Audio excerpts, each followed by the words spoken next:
موضوع الدرس التحديد لكفار قريش وإثبات الرسالة للنبي صلى الله عليه وسلم سورة القمر تفسير ابن كثير. الحمد لله رب العالمين والصلاة والسلام على أشرف الأنبياء وسيد المرسلين سيدنا محمد وعلى آله وأصحابه أجمعين. اللهم صل على سيدنا محمد وعلى آل سيدنا محمد كما صليت على إبراهيم وعلى آل إبراهيم في العالمين إنك حميد مجيد. أعوذ بالله من الشيطان الرجيم. بسم الله الرحمن الرحيم. ولقد جاء آل فرعون النذر كذبوا بآياتنا كلها فأخذناهم أخذ عزيز مقتدر. أكفاركم خير من أولئكم أم لكم براءة في الزبر أم يقولون نحن جميع منتصر سيهزم الجمع ويولون الدبر بل الساعة موعدهم والساعة أدهى وأمر.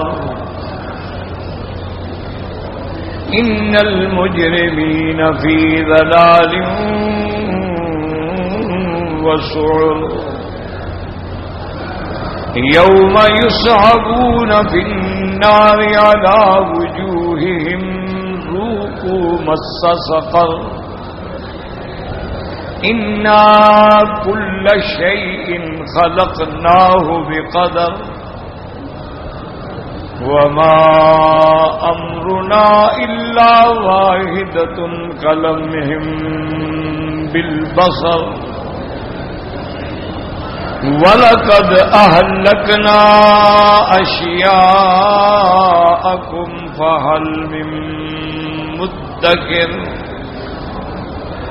وكل شيء فعلوه في الزبر وكل صغير وكبير مستطر. إن المتقين في جنات ونهر في مقعد الصدق عند ملیک مقتدر. اللہ تبارک و تعالی نے کلام مقدس کی ان آیات مبارکہ میں جو سورۃ القمر کی آخری آیات ہیں ارشاد فرمایا ہے کہ فرعون کے پاس بھی اور اس کی قوم کے پاس بھی ڈرانے والے آئے، پیغمبر آئے. سیدنا موسیٰ علیہ السلام اور ہارون علیہ السلام آئے کہ اگر ایمان لاؤ گے تو نجات ہے اور کفر پہ رہو گے تو پھر دائمی ہلاکت ہے. لیکن فرعون اور اس کی قوم نے تمام آیات، تمام نشانیاں، تمام معجزات کی تکذیب کی. حالانکہ موسیٰ علیہ السلام ان کے پاس بڑی واضح نشانیاں لے کے آئے.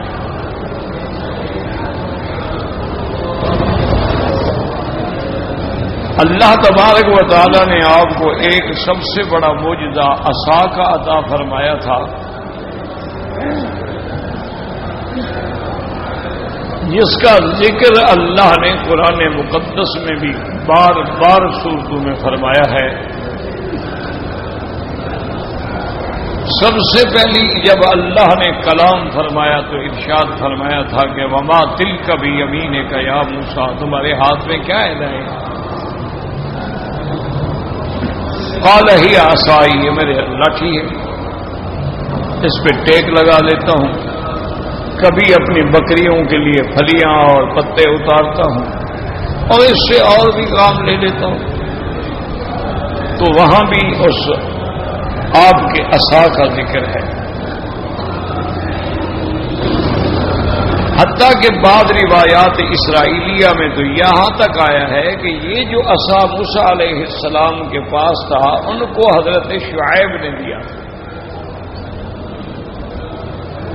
اور حضرت شعیب کے پاس یہ بالکل یعنی پہلے سے چلا رہا تھا۔ اصل میں حضرت آدم پھر نوح علیہ السلام چلتے چلتے یہ حضرت شعیب کے پاس، لیکن قرآن پاک نے اس کا کوئی ذکر نہیں فرمایا۔ انہوں نے فرمایا کہ یہ عصا ہی اس میری لکڑی ہے۔ تو وہ معجزہ یہ تھا کہ اللہ نے حکم دیا کہ اس لکڑی کو ڈالو تو سانپ بن گیا۔ تو آپ کے قصہ مبارک میں سیدنا موسیٰ علیہ السلام کے جب آپ واقعات پڑھیں گے تو اس میں یعنی عمود جو ہے جو جس کا بار بار ذکر کیا گیا وہ اسی معجزے کا۔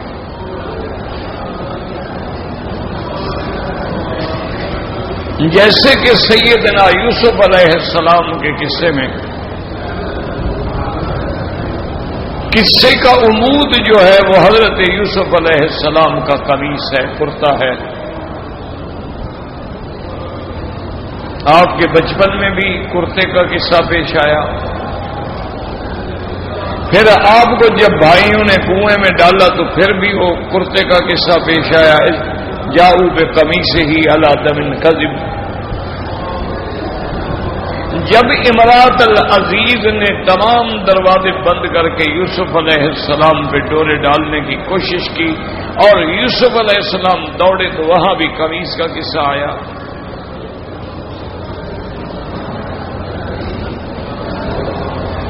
اسی طرح پھر جب اللہ تبارک و تعالی نے اپنے فیصلے کے مطابق اپنے قضاء و قدر کے مطابق یوسف علیہ السلام کے بھائیوں کو ملا دیا تو وہاں بھی پھر وہی قمیص کا قصہ آیا، اذهبوا بقمیصی ھذا فالقوه علی وجه ابی، کہ لے جاؤ اور ابے کی آنکھوں پہ ڈال دو۔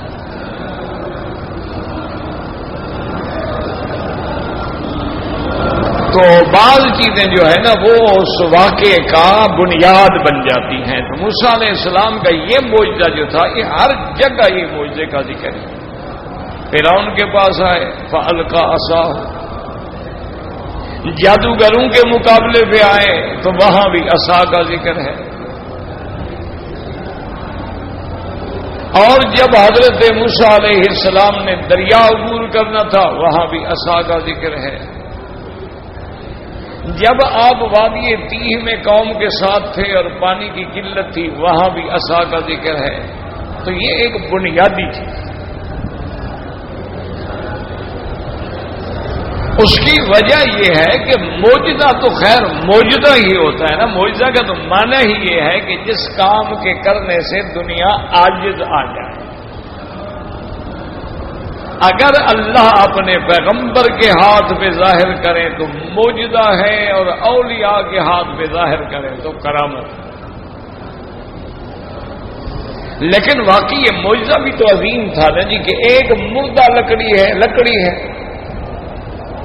اس میں جان پڑ جائے اور اس کے بعد وہ اتنا بڑا اژدہا بن جائے، اور پھر وہ جادوگروں کے سارے مصنوعی سانپ جو تھے ان سب کو نگل جائے اور پھر لکڑی بن جائے، تو یہ کوئی معمولی بات تو نہیں،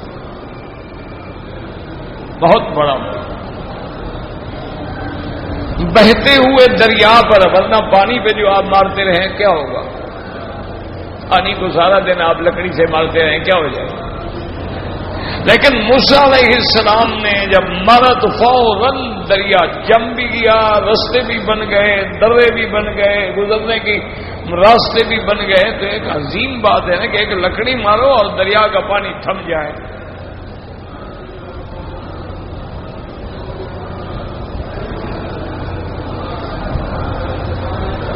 تو اس لیے اتنا بڑا معجزہ دیکھنے کے بعد بھی فرعون ایمان نہ لے آیا۔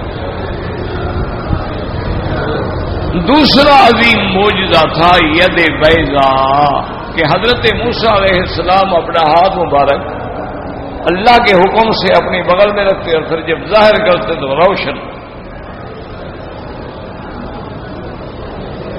اور پھر جب دوبارہ رکھتے تو اپنی اصلی حالت پہ آ جاتا۔ اس کے علاوہ جو ہے پھر اور بھی آیات آئے، اس لیے اللہ نے فرمایا وَلَقَدْ آتَيْنَا مُوسَىٰ 9 آیات بینات، ہم نے موسیٰ علیہ السلام کو 9 کھلی نشانیاں عطا فرمائیں۔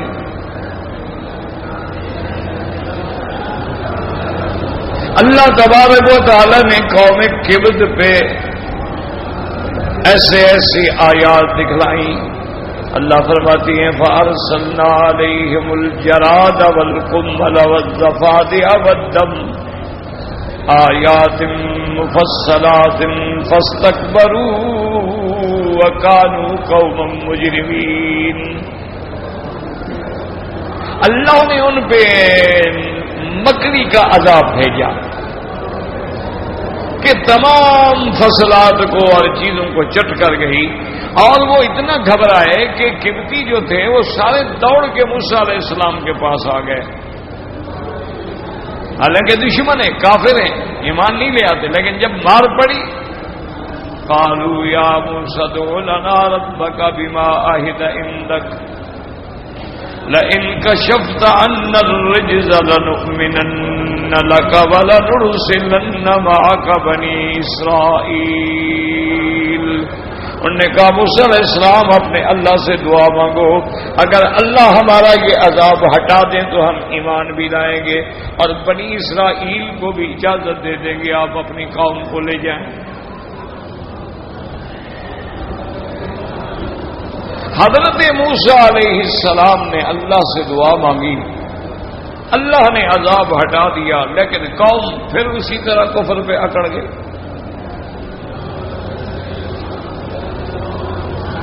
یہ واقعات ہمیں کیوں سنائے جاتے ہیں؟ ان واقعات کو سمجھیں کہ اللہ کو کیا ضرورت ہے قرآن میں سارے واقعات بیان کرنے کی۔ ان واقعات کے اندر ہمارے لیے بہت بڑی عبرتیں ہیں کہ پہلی قوموں کا بھی یہ حال تھا کہ معجزہ دیکھتے ہیں ڈر جاتے ہیں تو اب کہتے ہیں دعا کرو، جب وہ عذاب ٹل جاتا ہے پھر خدا کو بھول گئے، پھر خدا پر ایمان بھی نہیں لے آئے اور اپنے پرانی روش پہ آ گئے۔ بھئی کیا اگر ہمارا حال تو یہ نہیں ہو رہا کہ زلزلہ آتا ہے، پہاڑ ہل جاتے ہیں، آبادیاں ملیاں میٹ ہو جاتی ہیں، بستیاں آباد جو ہیں ان کا نام و نشان ختم ہو جاتا ہے، اور 2 مہینے یا 1 مہینہ بھی نہیں گزرتا کہ ہم اسی طرح کے پھر اپنی آوارگی ہے، وہی میلے ہیں، وہی میلے ٹھیلے ہیں، وہی رقص ہے، وہی سرود ہے، خوشی منا رہے ہیں۔ بے عین ہی یہی حال تھا بنو اسرائیل کا، عذاب ٹل گیا اب ایمان نہیں لیں۔ اللہ نے ان پہ دوسرا عذاب بھیجا جس کو اللہ نے فرمایا یہ بھی میرے پیغمبر کو نشانیوں میں سے ہے کہ کمبل کہتے ہیں، یہ جو بالوں میں جوئیں پڑ جاتی ہیں یہ کمبل جو ہے اس کا عذاب بھیجا اللہ۔ اور وہ عذاب ایسا تھا کہ بندے بیٹھے ہوئے تو سارے جوئیں جوئیں، بدن بھر گیا، گھر میں برتن پڑے ہیں تو جوئیں بھر گئیں، کپڑے ہیں تو جوئیں بھر گئیں، تو عذاب ہے نا، کیسے آدمی سوئے، کیسے لیٹے، ہاتھ لگائے جوئیں بھر گئیں۔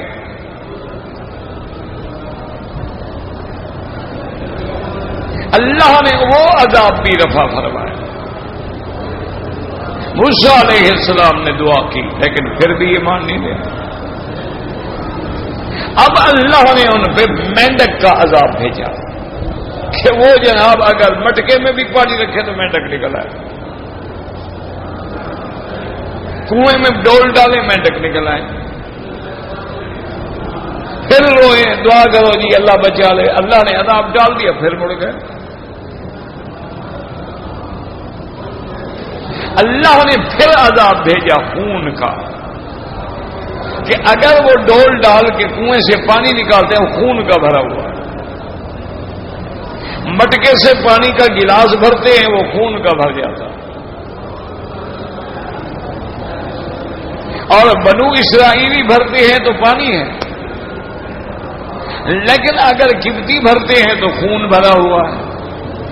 اتنی کھلی کھلی نشانیاں، لیکن اللہ فرماتے ہیں فاستکبروا، انہوں نے تکبر کیا اور اکڑ گئے اور کفر پہ جمے رہے، وکانوا قوما مجرمین، یہ قوم تھی ہی مجرم۔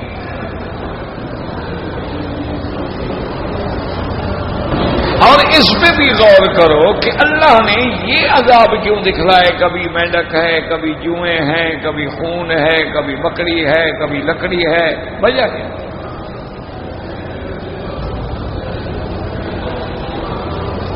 اس پہ غور کریں، تدبر کریں کہ آخر اللہ کو یہ چیزیں دکھلانے کی کیا ضرورت تھی؟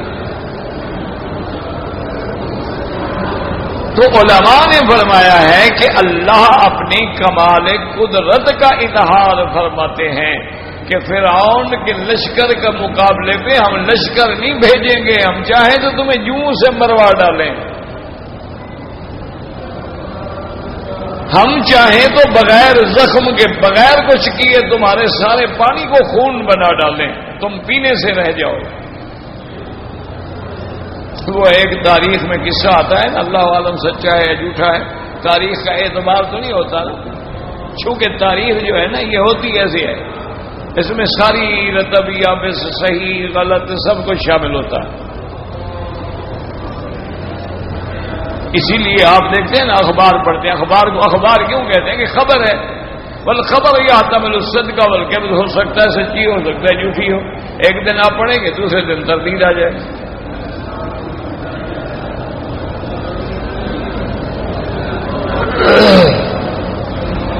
تو انہوں نے یعنی روایات اسرائیلیہ جو ہے اس کا اعتبار تو نہیں ہوتا، لیکن فائدے کے لیے ذکر کر دیا جاتا۔ انہوں نے لکھا کہ ایک بادشاہ کو کسی اللہ والے سے ملاقات ہو گئی،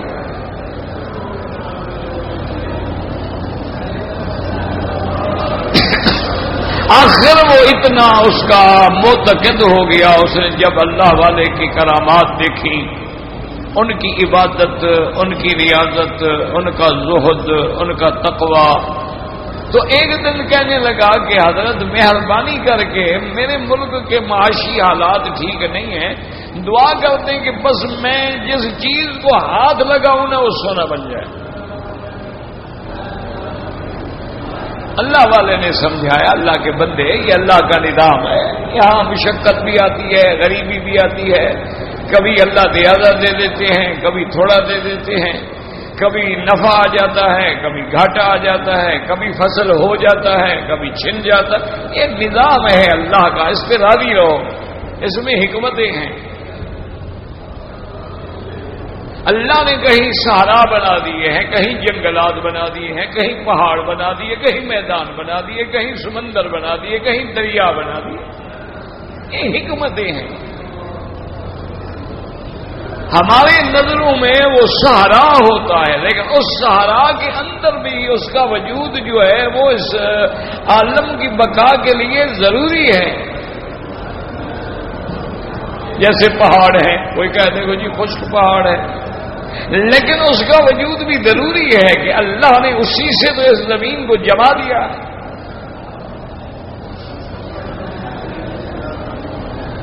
صحرا ہے، اس سے اللہ نے معدنیات پیدا کی، جنگلات ہیں، اس سے تمہاری فضائی آلودگی سے تم بچے رہتے ہو۔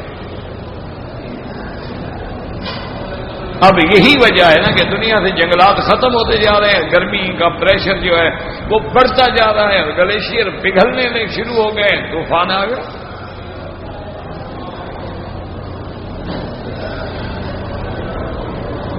اللہ والے نے اس کو بڑا سمجھا، اللہ کے بندے تم بادشاہ آدمی ہو، عقل والے آدمی ہو، تم ان باتوں میں نہ پڑو۔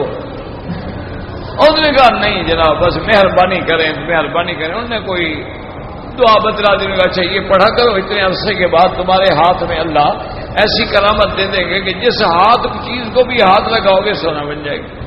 ہاں بڑا خوش ہوا، اس نے پڑھتا رہا، جب وظیفہ پورا ہو گیا اس نے تجربہ کیا، بینک کو ہاتھ لگایا سونے کی بن گئی۔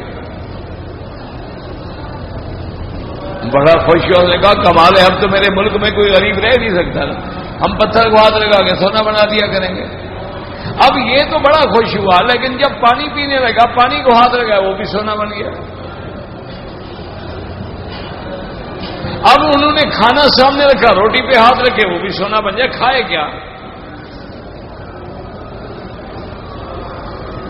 تو اتنی سونا ہونے کے باوجود اب بھوک سے تڑپ رہا ہے۔ پھر کسی نے سمجھایا بادشاہ سلامت جس نے یہ دعا سکھائی تھی نا اسی کے پاس جاؤ، وہاں جائے تو وہ بھی گم گئے۔ اب جناب ڈھونڈتے ڈھونڈتے تبا حال ہو گیا، ادھر پیاس ہے بھوک ہے اور جنگلوں میں ڈھونڈ رہا ہے۔ 2-3 دن کے بعد جب بے ہوش ہو کے گر گیا تو پھر وہی بزرگ آئے، انہوں نے اٹھایا، کیا بات ہے؟ انہوں نے کہا جی مہربانی کریں وہ دعا اپنی واپس لے لو۔ انہوں نے کہا کیا ہو گیا؟ انہوں نے کہا میں مر رہا ہوں، 3 دن ہو گیا بھوکھا ہوں۔ انہوں نے اپنی گڈڑی سے روٹی سوکھی بوکی نکالی، کہا میرے ہاتھ سے کھا لو، میرے ہاتھ سے تو سونا نہیں بنتا نا بابا، سونا تو تیرے ہاتھ سے بنتا ہے نا۔ انہوں نے کہا تم اتنا عقل بھی نہیں آیا، تم کسی اور سے کہتے بھی مجھے کھلاؤ، کسی اور سے کہتے کہ مجھے پلاؤ۔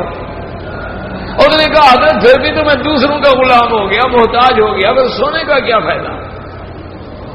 بس مہربانی کرو، میں آئندہ میں کبھی یہ دعا مانگوں گا بھی نہیں زندگی میں توبہ کرتا۔ اس لیے ہمیشہ یاد رکھیں کہ آدمی کو اللہ کے نظام پہ راضی رہنا چاہیے۔ میرے بزرگوں کے بھی شیخ تھے اور ویسے بھی شیخ المشائخ تھے، یہاں بڑے بڑے علماء، بڑے بڑے اولیاء اور بڑے عظیم موحد اور عظیم مجاہد انسان تھے۔ حضرت خلیفہ صاحب رحمۃ اللہ علیہ، حضرت دین پوری، ان کی خدمت میں کوئی بندہ آیا اللہ کا، وہ کیمیا گر تھا، سونا بناتا۔ اس نے آ کر حضرت کے لنگر میں رہا، دیکھا بھی 200 300 400 بندہ آ رہا ہے جا رہا ہے، کھانے کے وقت میں سب کو کھانا مل رہا ہے، صبح ناشتہ مل رہا ہے، رات کی روٹی مل رہی ہے، کبھی سالن ہے، کبھی سبزی ہے، کبھی دال ہے، لیکن مل رہی ہے۔ اور مسجدیں آباد ہیں، نماز ہے، جماعت ہے، اور ہر بندے کی زبان میں لا الہ الا اللہ کا ذکر ہے۔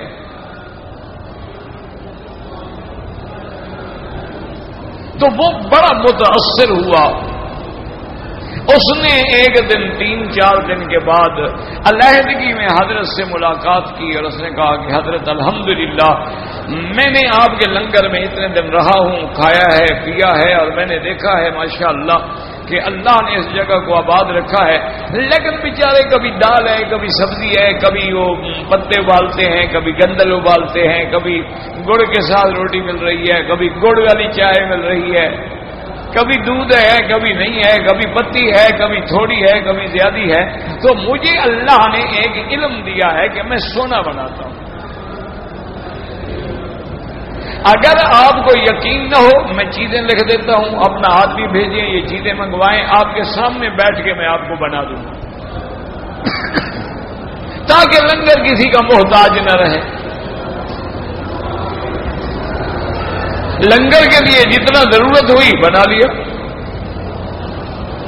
حضرت نے فرمایا اچھا بھائی ٹھیک ہے، تمہاری بڑی مہربانی، اللہ تجھے جزائے خیر دے۔ یہ فقیر کی چادر پڑی ہے نا، وہ نسخہ اس کے کونے میں، اس کے پلو میں باندھ دو، پھر میں اس کو بعد میں دیکھوں گا۔ یعنی حضرت نے ہاتھ بھی نہیں لگا، یہ چادر پڑی ہے اس میں باندھ دو، انہوں نے چادر میں باندھ دیا۔ انہوں نے کہا اچھا بھائی اب اجازت، اللہ آپ کو جزائے خیر دے۔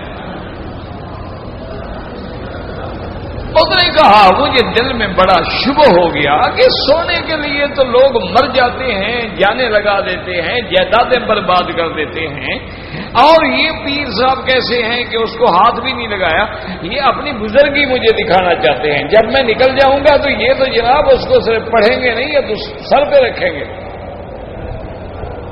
تو کہتا ہے کہ میں پرانے دروازے ہوتے تھے ایسے ٹاٹ پڑے ہوتے تھے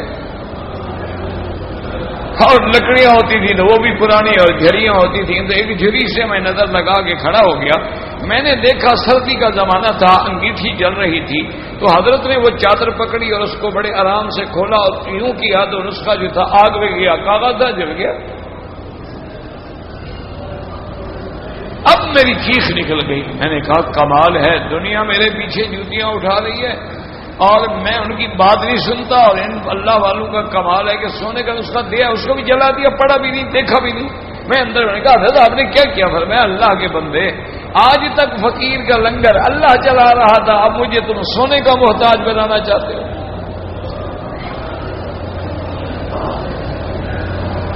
تم میرے لیے کیا، میں نے کیا تمہاری دشمنی کی تھی کہ تم مجھے خدا کے توکل سے ہٹانے کے بعد دولت اور پیسے کے توکل پہ رکھنا چاہتے ہو؟ مجھے ایسے سونے کی ضرورت نہیں ہے، ہم فقیر اسی میں مطمئن، بھیج دیتے ہیں کھا لیتے ہیں، نہیں بھیج دیتے بھوکے رہ جاتے ہیں۔ کبھی ماشاءاللہ وہ پراٹھے کھلا دیتے ہیں، کبھی سوکھی روٹیاں کھلا دیتے ہیں، کبھی دنیا کے بڑے سے بڑے اعلیٰ قسم کے کھانے پک کے ہمارے پاس آ جاتے ہیں، اور کبھی 2-3 دن طالب بھی اور فقیر بھی اور میں بھی اور سب فاقے سے ہوتے ہیں، کبھی بصل توڑ کے نمک سے دھو کے اس سے روٹی کھاتے ہیں، کبھی گڑ سے روٹی کھاتے ہیں۔ ہم اسی پہ راضی ہیں، یہ اللہ کا نظام۔ اس لیے ہمیشہ یاد رکھیں کہ اللہ نے یہ معجزات اس لیے دیے کہ فرعون تجھے طاقت پہ ناز ہے، تجھے اپنے اقتدار پہ ناز ہے، تمہیں اپنی فوجوں پہ ناز ہے، لیکن اللہ کے بندے کی ایک لاٹھی کا بھی تم مقابلہ نہیں کر سکتے ہو۔ فوج تو فوج رہی نا، صرف ایک لاٹھی ہے اس کے پاس اور کچھ بھی نہیں۔ یعنی جس کو بڑے فخر سے کہتا تھا کہ ہاذہ الانہار تجری من تحتی، کیا ہے لوگوں دیکھو میرے محلوں کے نیچے نہریں بہ رہی ہیں اور یہ دونوں بھائی روٹی کے بھی محتاج ہیں، اب تم خود فیصلہ کرو کہ ان سے میں بہتر ہوں کہ یہ بہتر ہیں جو کھل کے بات بھی نہیں کر سکتا۔ اگر یہ اللہ کا بھیجا ہوا پیغمبر ہے فلولا القی علیہ اسورۃ من ذہب، پھر اللہ نے اس کے لیے آسمانوں سے سونے کے کنگن کیوں نہیں بھیجے؟ دنیا والے کی نظر سونے پہ ہوتی ہے اور اللہ والے کی نظر اللہ تبارک و تعالیٰ پہ ہوتی ہے۔ وہ ہر حال میں راضی ہوتے ہیں، یہ ہے بڑا مشکل میدان، لیکن بہرحال ایمان اسی کا نام ہے کہ آدمی ہر حال میں رضینا باللہ ربا وبالاسلام دینا وبمحمد نبیا صلی اللہ علیہ وسلم، آدمی اللہ کی ربوبیت پہ، اللہ تعالی کی تقدیر پہ، سرکار دو جہاں کی رسالت پہ اور دین کے اسلام کی حقانیت پہ ہر حال پہ راضی ہو۔ وہ چاہے تو اولاد عطا فرما دیں، وہ چاہیں تو لڑکیاں عطا فرما دیں، وہ چاہیں تو بالکل دونوں نہ دیں، وہ چاہیں تو علماء کے گھر میں جاہل پیدا فرما دیں، وہ چاہیں تو جاہل کے گھر میں عالم پیدا فرما دیں، وہ چاہیں تو ابو جہل کے گھر میں حضرت اکرمہ پیدا فرما دیں، ولید کے گھر میں حضرت خالد پیدا فرما دیں، اور چاہیں تو نوح پیغمبر کے گھر میں کافر بیٹا پیدا کر دیں۔ اس کا نظام ہے۔ آدمی کا مقام یہ ہے کہ وہ ہر حال میں راضی رہے۔ کیوں؟ اگر راضی نہ رہو تو کیا کرو گے؟ ٹھنڈے دل سے سوچو، اگر ہم اللہ کی تقدیر پہ راضی نہ رہیں کیا کرو گے؟ ٹکر مار کے مر جاؤ، مر جاؤ۔ اس لیے آتا ہے کہ من لم یرضا برضائی ولم يقضى بقضائی فلیطلب ربا سوائی. اللہ فرماتے ہیں جو میری رضا پہ راضی نہ ہو، میرے فیصلے پر راضی نہ ہو، جاؤ کوئی اور خدا ڈھونڈ لو، اس کے ملک میں جا کے رہو. بھائی میرا قانون نہیں مانتے ہو تو دوسرے ملک میں جاؤ نا، ڈھونڈو کوئی ہے خدا. اور اگر کوئی خدا ہے تو جاؤ اسی کے پاس گزارا کرو. اس لیے اللہ نے جب چاہا نا جی کہ نمرود جیسا طاقتور ظالم جو حضرت ابراہیم کو جلانے کے لیے جس نے اتنے بڑے الاؤ بنا لیے، اللہ نے اس کو سزا دی تو پتہ ہے کیا کیا؟ لشکر نہیں بھیجا، فرشتے نہیں بھیجے. وہ ایسے بیٹھا ہوا تھا کھلی سی جگہ پہ، تو ناک صاف کرنے کے بعد ناک کی ہوا جو کھینچی نا جی، ایک چھوٹا سا مچھر جو ہے اندر چلا گیا. یہ مچھر چلتے چلتے دماغ پہ جا کے بیٹھ گیا. اب وہ جب حرکت کرے اس کا سر پھٹنے لگ جائے، دماغ کے اوپر جو کوئی چیز بیٹھ جائے.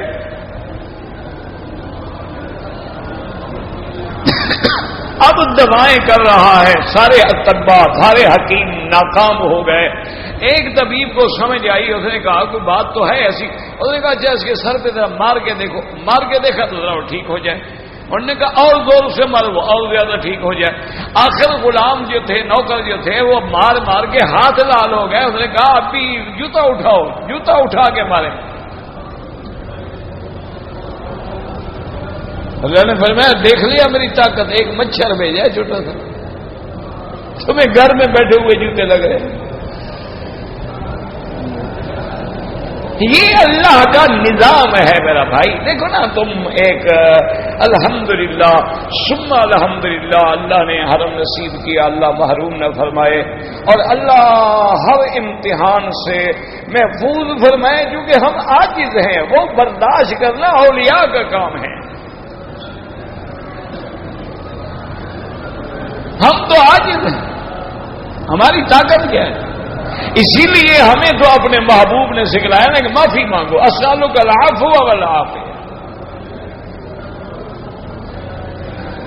یہی بات جو تھی نا جی، کیونکہ جب تعلق ہوتا ہے نا، تعلق کی بنا پر چھوٹی سی بات جو ہے نا وہ بھی بڑی لگتی ہے نا. دیکھو نا تمہیں کوئی آدمی مخالف ہے، وہ کہے جی مولوی مکی ایسا ہے ایسا ہے ایسا ہے ایسا ہے، کوئی احساس نہیں ہوگا. لیکن میرا دوست ہو، میرا طالب ہو، میرا ساتھی ہو، وہ کہے میں کہوں گا یار انا للہ و انا کمال ہے یار، میرے ساتھ اتنا عرصہ پڑھتا رہا، اب یہ بھی میرے بارے میں کہہ. پیغمبر کا جو اللہ سے تعلق ہوتا ہے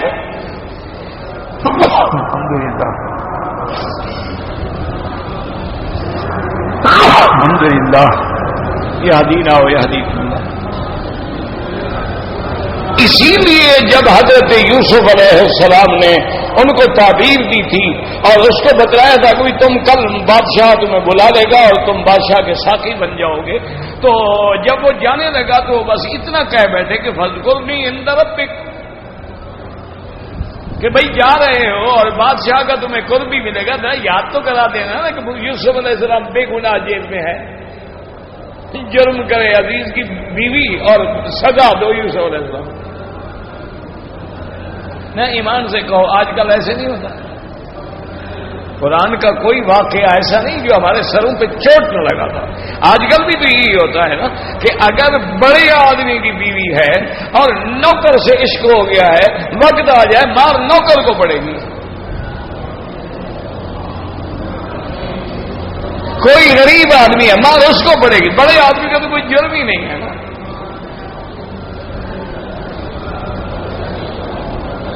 کسی بڑے آدمی کی لڑکی سے کسی غریب کا کوئی عشق ہو جہاں کو تو اسی کو وہ قتل کریں گے. وہ کہیں گے وہی شرع. یہ نہیں کہیں گے کہ میری لڑکی اتنے بڑے یعنی اتنے بڑے گھر کی ہے، غریب کے ساتھ جا رہی ہے، اس کا قتل. اور نہیں یار وہ لڑکی تو جوانی ہوتی ہے، جوانی تو دیوانی ہوتی ہے. اس خبیث نے یہ جرت کیوں کی؟ یہی حال تھا کہ جرم کیا امرات العزیز نے، زلیخا نام تھا یا رائل نام تھا، اللہ جانے، قرآن نے نام نہیں لیا ہے. تو اس لیے نام میں نہیں پڑھنا چاہیے. لوگوں نے تو خیر کتابیں لکھ دی ہیں یوسف زلیخا کے نام سے، لیکن وہ روایات اسرائیلیہ میں اس کا نام ہے اس قسم کا، ورنہ کبھی رائل ہے، کبھی زلیخا ہے، کبھی اور ہے. قرآن نے نام نہیں لیا ہے. بھائی سارا انتظام تم نے کیا ہے، تم نے نگرانیوں کو سکھلایا، تم نے یوسف کو بلایا، تم نے محل کے دروازے بند کیے، تم اس کو اپنے خاص بیڈ روم میں لے گئی، تم نے اس کو دعوت گناہ دی، وہ بچ کے نکلا تو کہا کہ اچھا ماجد آؤ، اس کی کیا سزا ہونی چاہیے جو آپ کے گھر پر بری نظر ڈال رہا تھا.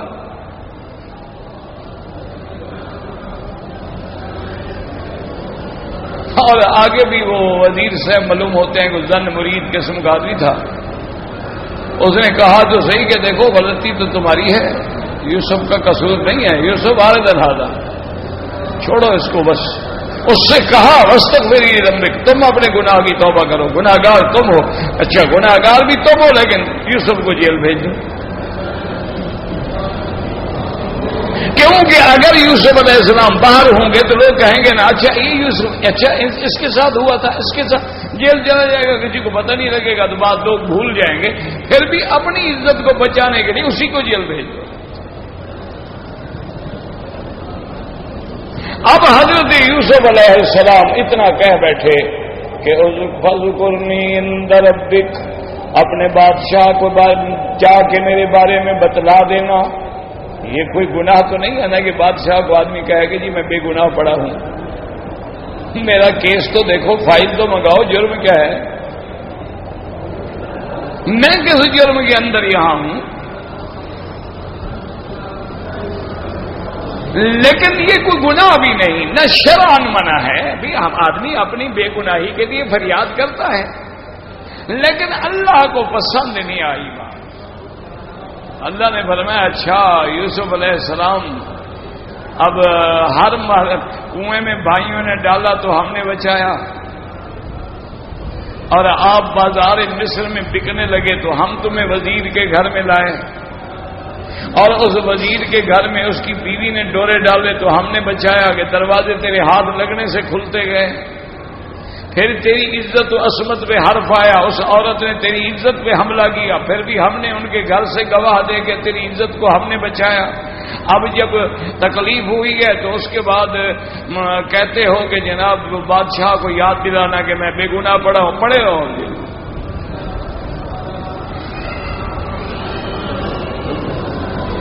اب جناب لبث فی السجن بضع سنین، 3 سے 9 سال تک کو بضع کہتے ہیں، یعنی اتنی مزید مدت یوسف علیہ السلام جیل میں رہے. آخر جب صبر برداشت سے چیز حد سے گزر گئی تو اللہ کے دربار میں درخواست کی کہ مولا اب میں تھک گیا ہوں جیل کی زندگی سے، بس مجھے معاف کر دیں.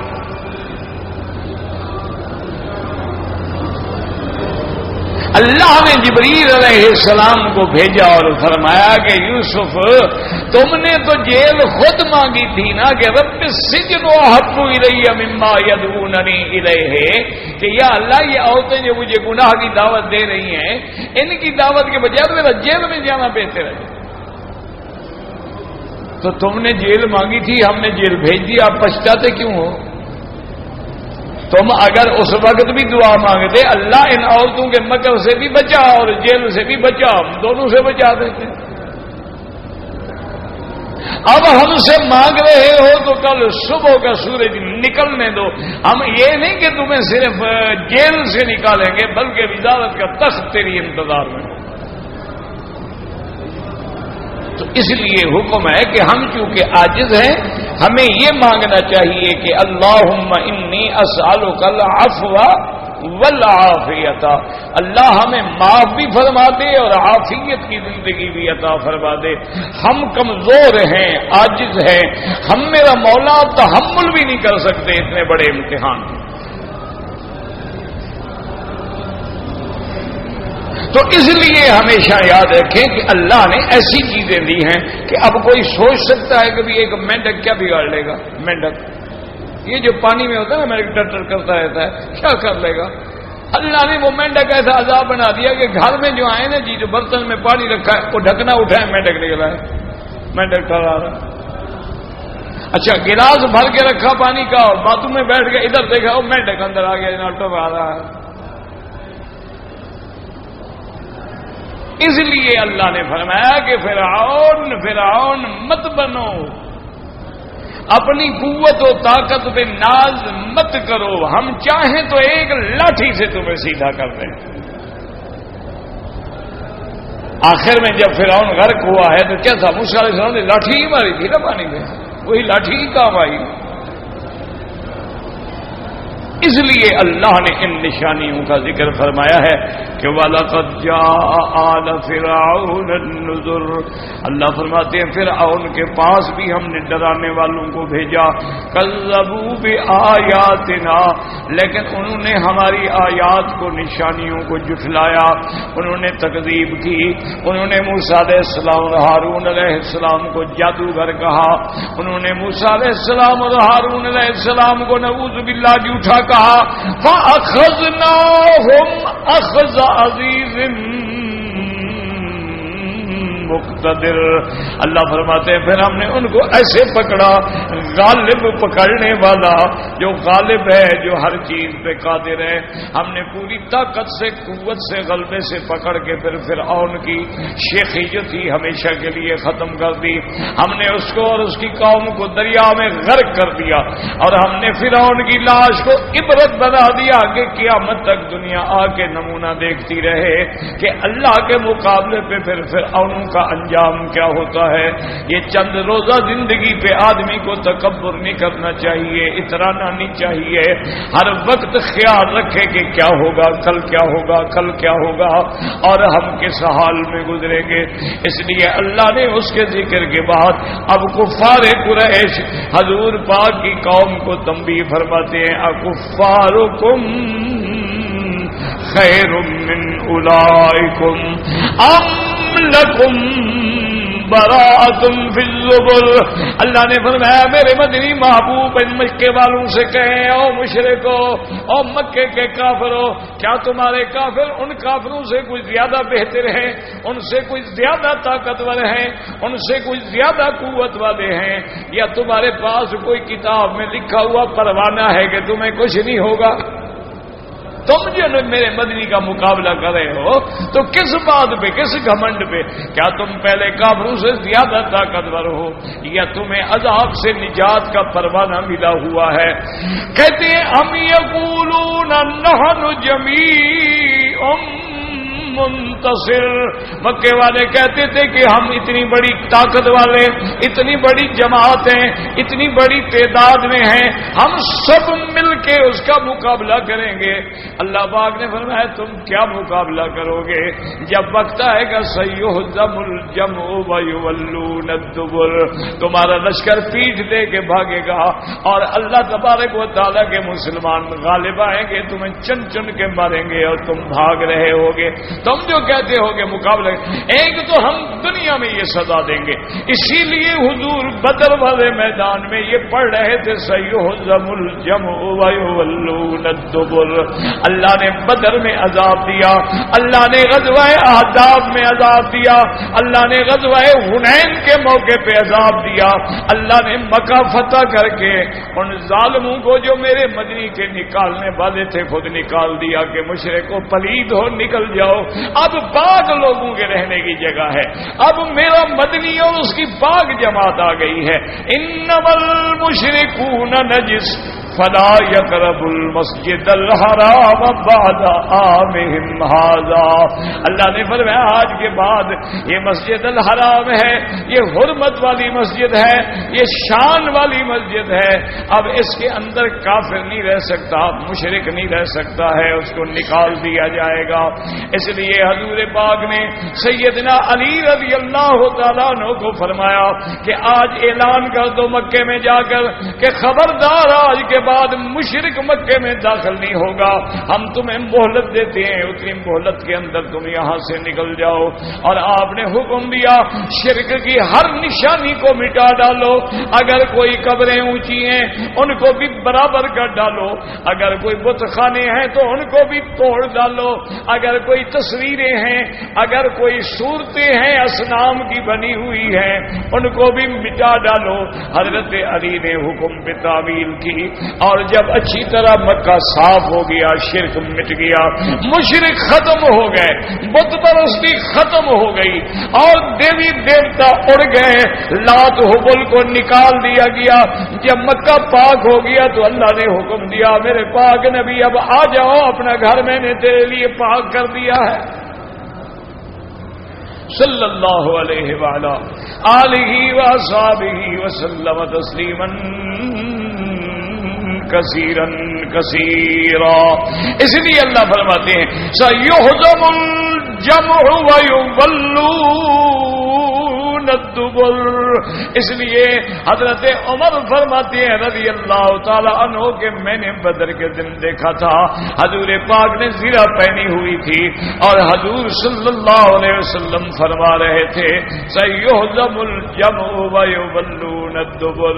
حضرت عمر فرماتے ہیں آپ کی اس مبارک کلمہ کے سننے کے بعد میں نے جان لیا کہ آج مکے والے شکست کھا کے بھاگیں گے۔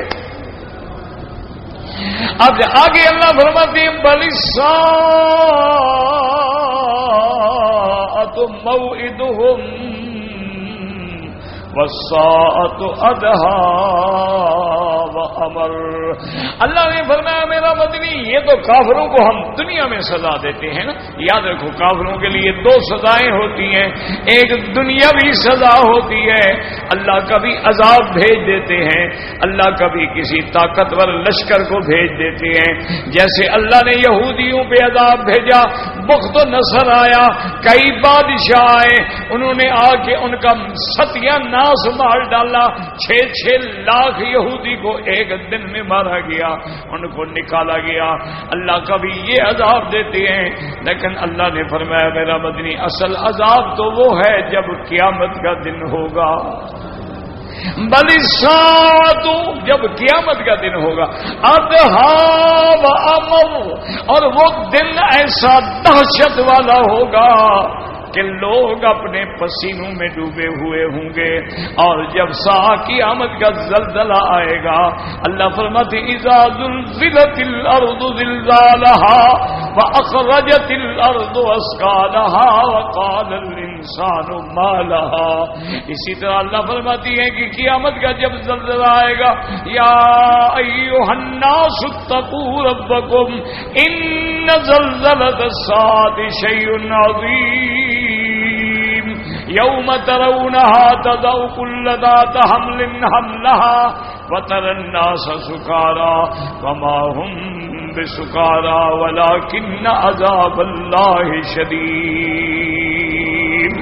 اللہ تبارک و تعالی نے فرمایا میرا مدنی آؤ اپنی امت کو ڈرائیں کہ اے لوگوں اپنے رب سے ڈرو، نافرمانیاں چھوڑ دو، کفر چھوڑ دو، بے حیائی چھوڑ دو، ان زلزلۃ الساعۃ شیء عظیم۔ قیامت والے دن کا جو زلزلہ ہوگا، جب زمینیں ہل جائیں گی، زمینیں بدل جائیں گی، آسمان پھٹ جائیں گے، وہ ایسا دن ہوگا اللہ فرماتے ہیں کہ اس زلزلے کی جب سور پھونکا جائے گا تضع کل ذات حمل حملها، ہر حاملہ حمل گرا دے گی، عورت ہے جانور ہے ڈر کے مارے حمل گر جائیں گے، وَتَرَى النَّاسَ سُكَارَى، اور آپ دیکھیں گے لوگ ایسے ہوں گے آنکھیں پھیلا کے بیٹھے ہوں گے جیسے نشے میں پڑے ہوں، وَمَا هُمْ بِسُكَارَى، حالانکہ وہ نشہ نہیں ہوگا، وَلَكِنَّ عَذَابَ اللَّهِ شَدِيدٌ۔ کیا مانا جیسے بندہ نشے میں حیران بیٹھا ہوتا ہے، آنکھیں نہیں کھول سکتا ہے، اس دن اللہ کے عذاب کی دہشت کا یہ عالم ہوگا کہ دماغ پھٹ جائیں گے، آنکھیں جو ہیں کھولنے کی طاقت نہیں ہوگی۔ دوسری جگہ پر میں خشان ابصارہم، جب پکارنے والا پکارے گا تو اب ذلت کے مارے آنکھیں نیچی کر کے میدان حشر کی طرف بھاگیں گے۔ اللہ نے فرمایا میرا مدنی ان کو کہہ دو کہ دنیا کے عذاب کے علاوہ جب اصل عذاب قیامت کا ہے، اور وہ تو بڑا سخت عذاب ہے اور بڑا شدید دن ہے، ان المجرمین فی ضلال وسعر، یہ مجرم، یہ کافر، یہ ظالم، یہ گمراہی میں پڑے ہیں، شکوک و شبہات میں پڑے ہیں، قیامت پر ایمان نہیں لے آتے، ان کو میرے پیغمبر پہ ایمان نہیں ہے، گمراہی کی وجہ سے ہر بات میں تشکیک پیدا کرتی ہیں، ان کو اس دن قیامت کا یقین آئے گا، یوم یصحبون فی النار علی وجوہہم، جب ہم حکم دیں گے کہ ان کو چہرے کے بل گھسیٹ گھسیٹ کے جہنم میں لایا جائے، یوم یصحبون فی النار علی وجوہہم ذوقوا مس سقر، اور کہیں گے کہ اب جہنم کی آگ کا مزہ چکھو، یصحبون فی النار علی وجوہہم، اللہ کے قرآن کو سمجھو، اللہ فرماتے ہیں ہم ان کو منہ کے بل کھینچ کے جہنم میں، یاد رکھیں آدمی ہر چیز سے پہلے اپنا چہرہ بچاتا ہے، لیکن جب چہرے کے بل ڈال دیا جائے تو اب کیا بچائے گا؟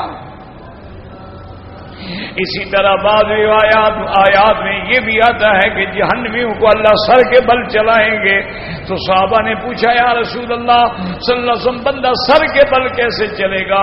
حضور نے فرمایا جو اللہ ٹانگوں پہ چلانے پہ قادر ہے وہ سر کے بل بھی چلانے پہ قادر ہے، اور بعض مقام بھی آیا کہ کافروں کو اللہ کے ملائکہ کھینچ کھینچ کے اور گھسیٹ گھسیٹ کے لے جائیں گے، اور بعض روایات میں آتا ہے کافروں کے گلے میں زنجیریں ڈال دی جائیں گی، ان کی گردن اور پاؤں کو ملا کے باندھ دیا جائے گا، اذا الاغلال فی اعناقہم والسلاسل یسحبون، پھر ان کو کھینچا جائے گا اور اسی حالت میں پکڑ کے جہنم میں ڈالا جائے گا۔